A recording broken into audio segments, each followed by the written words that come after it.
So, whenever I pick up one of the big books on my shelf, I wonder, will this one be worth my time?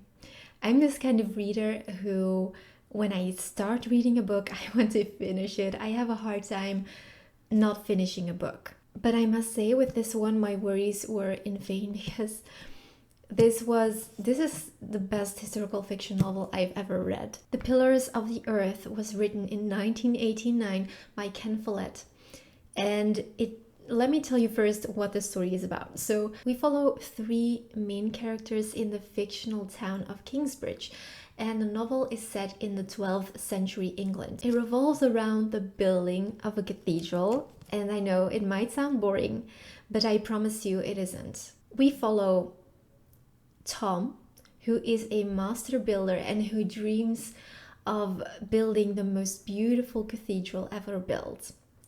Second, we follow a monk named Philip, amazing character. And we also follow a woman named Elena, who is a noblewoman. Now, let me first give you some background information. Kingsbridge is the town where the novel is set, and it is a fictional city. Follett chose to set it in Marlborough, Wiltshire. I hope I'm pronouncing that correctly.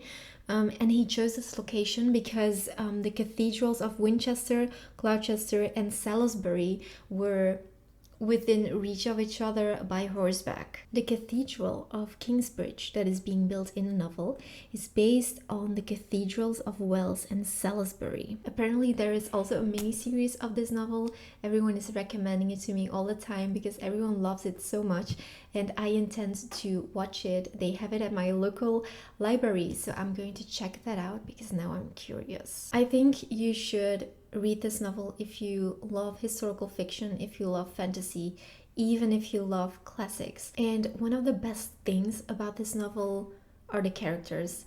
They are so well developed. I cared about them so much.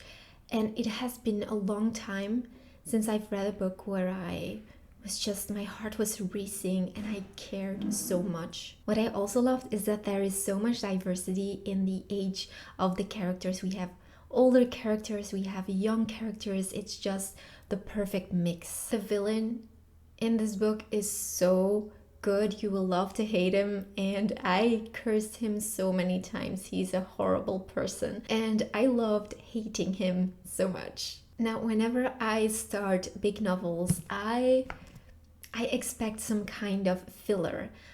I expect it to be dragging in certain parts, but this was not the case for Pillars of the Earth.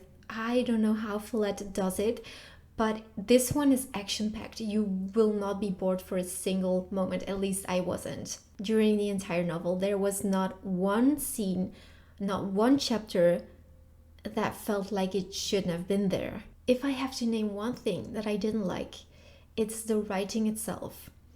I tend to prefer beautiful writing and beautiful prose, but his style is very straightforward. He clearly prioritizes clarity and accessibility, which is absolutely okay, and I didn't mind at all because he is such a masterful storyteller. But in any case, I promise you, if you are like me and you prefer like reading beautiful prose, do not expect beautiful prose, but he makes up for it with his masterful storytelling. If you're quite new to historical fiction, then I must say this is a great one to start with. There are some harsh scenes, so I might have to say be careful if you're a very sensitive reader, especially concerning sexual assault.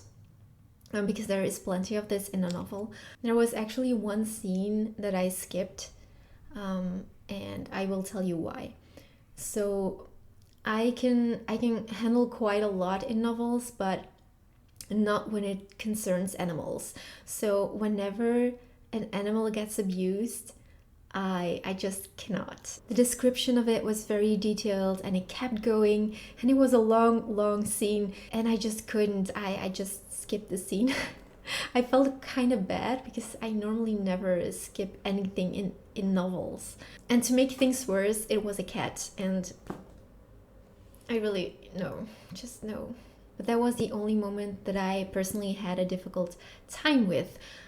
But really, this novel has it all. It has drama, it has conflict, it has politics, it has battle scenes, it has amazing romance scenes. I highly recommend this book. If it's on your shelf, go ahead and pick it up. This is your sign. I actually liked it so much that I kind of ordered all of the sequels online, like all of them. It was kind of an impulse buy, but I finished it and I was so impressed with the story and the characters. And yeah, that kind of happened. I can really see why this is such a popular novel and a bestseller novel, because it's so readable. The characters are so interesting to read about, and you really care for every single character in this book. I can definitely see why this book is so loved, and above all, it is very readable. I admire Follett for the amount of research that he clearly put into this book, and for sketching such a realistic view of the medieval life. The writing did feel a bit too modern for the time period, but again, that is what makes it more readable and more accessible. The first half of the book, my favorite character was Philip, the monk, but then it switched for the second half to Jack. Jack is just, he's my favorite. He's amazing. Oh, and I also want to mention that we follow the life of the characters from the beginning until the end. Like it sometimes skips a couple of years or 5 or 10 years. The character I enjoyed or liked least was Alina. Like in the beginning of the book, even I dare to say in the first half of the book, she was annoying me. I didn't like her at all, and I couldn't really care for all the bad things that happened to her because I kind of felt like she was unkind and she didn't deserve my sympathy. But then she started to evolve throughout the book and it got better, and then at a certain point I started finally caring for her too. But she was my least favorite character. All right, so I hope I've convinced you to pick up The Pillars of the Earth, and I hope to see you in one of my next videos.